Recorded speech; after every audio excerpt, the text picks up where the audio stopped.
तो आपको कानपुर आने को मिला, आपको कानपुर आने का उद्देश्य क्या है?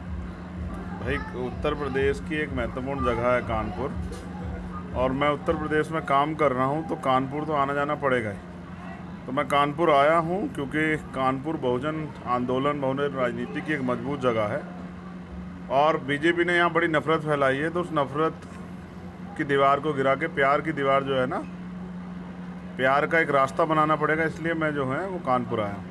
अच्छा, अब आपने अपनी पार्टी को किस तरह से मजबूत करने का प्रयास कर रहे हैं? हाँ, हम सितंबर तक संगठन बना रहे हैं पार्टी का, बूथ तक का। 2022 के इलेक्शन से मैंने बहुत कुछ सीखा। मैं समझता हूँ जिनका संगठन मजबूत होगा उनको ही चुनाव में सफलता मिलेगी। तो अब हम संगठन मजबूत कर रहे हैं और बहुजन भाईचारा सम्मेलन चला के जो 85% बहुजन समाज है उनको इकट्ठा करने का, जोड़ने का काम कर रहे हैं। आप बनारस अपनी पार्टी को अब हार का 85%, अब आप किस प्रकार से अपनी पार्टी को मजबूत करने का प्रयास कर रहे हैं? ये प्रयास जो काशीराम साहब ने किया था, बिखरे हुए समाज में सामाजिक एकता बना के, और मैं उस पर मजबूती से काम कर रहा हूँ। आप देखिएगा काशीराम साहब के आदर्शों पे हम लोग आने वाले चुनाव में ज़रूर सफल होंगे। अखिलेश यादव ने आपका साथ छोड़ दिया आखिरी समय पे, हाल ही आखिरी समय पे, उसके बाद आप क्या करना है आपको? क्योंकि आगे आने चुनाव आगे मैं अखिलेश जी के भरोसे थोड़ा ही लड़ रहा था। वो गठबंधन करके बहुत सारे लोगों से लड़े, लेकिन सफलता नहीं पा पाए। हम अपनी मेहनत से लड़ेंगे। मैं समझता हूँ कि जो मेहनत करेगा उसको सफलता ज़रूर मिलेगी। हम ज़्यादा मेहनत करेंगे। तो फिर आपने अखिलेश जी का क्यों समर्थन किया था? नहीं, मुझे लगता था भाजपा को रोकने के लिए उस समय वो गठबंधन जरूरी था।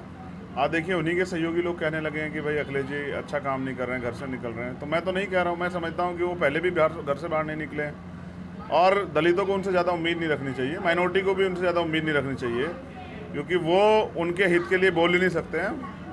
उनके हितों के बोलने के लिए फिर आपको सीबीआई, ईडी, इनकम टैक्स का डर निकालना पड़ेगा। वो क्या सराहनीय कारण है जो जनता उनसे समक्ष नहीं करना चाहती, आप सपोर्ट करना चाहते, उसका कुछ उल्लेख करना चाहती है? देखिए, मैं तो नहीं जानता, मुझे इतना पता है कि जो जनता के बीच रहता है, उनके काम करता है, उनके दुख सुख में खड़ा होता है, उनके लिए न्याय की लड़ाई लड़ता है और उनकी बात करता है, तो जनता उसको समर्थन देती है। मैं सहारनपुर का रहने वाला हूँ, आज कानपुर में हूँ, और ये जो प्यार कानपुर के लोगों ने दिया है, मैं उनसे निवेदन ही कर सकता हूँ कि इस प्यार को जो आपने दिया है, आप चिंता मत करो, मैं सूद समेत वापस लौटाऊँगा। हमारे चैनल के माध्यम से आप क्या मैसेज देना चाहते हैं सभी लोगों को? एक सीधा मैसेज है कि जो नफ़रत भारत में बांटी जा रही है, हम सब लोगों को मिलकर उस नफ़रत को रोकना है, क्योंकि प्रथम और अंतिम भारत के नागरिक हैं, और भारत की एकता ही हमारी ताकत है। दुनिया में जो आज छवि खराब हो रही है, जिस तरह से माइनॉरिटी को टारगेट किया जा रहा है, जिस तरह से कानून पार्टी देख के जो है काम कर रहा है, मैं समझता हूँ एक तरफ जहाँ पत्रकार जुबेर गिरफ्तार हो जाते हैं, वहीं नुपुर शर्मा अभी तक गिरफ्तारी नहीं होती है, और उनकी वजह से देश का माहौल ख़राब हुआ है। तो ये मैं समझता हूँ कि ये कानून का जो दुरुपयोग, सत्ता का जो दुरुपयोग जो है कानून के माध्यम से सरकारें कर रही है, ये बंद होना चाहिए।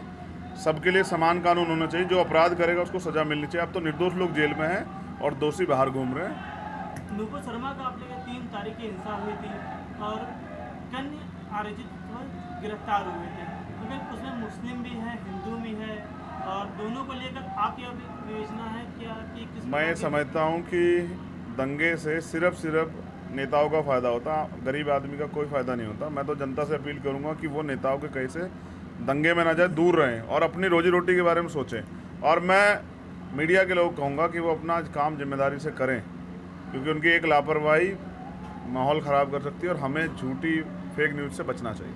आज आप कानपुर आए, आपका जनता उत्साहित कर रहा है और हर व्यक्ति आपके साथ खड़ा हुआ है, मगर कहीं ना कहीं 3 तारीख की हिंसा एक तरफ एक पहली जोड़ रही है कि जो लोग जेल अभी रिमांड में लिए गए हैं उनकी जमानत नहीं हुई है, उनके लिए आप क्या कानपुर के अंदर से क्या करें? मैंने आज उन लोगों से भी बात की है, उनको मैंने बुलाया था, और जो कानूनी मदद, क्योंकि वो जेल में हैं, तो जो कानूनी मदद मैं यहाँ हाई कोर्ट में या सुप्रीम कोर्ट में कर सकता हूँ, मैंने उनको कहा है कि मैं उसके लिए तैयार हूँ।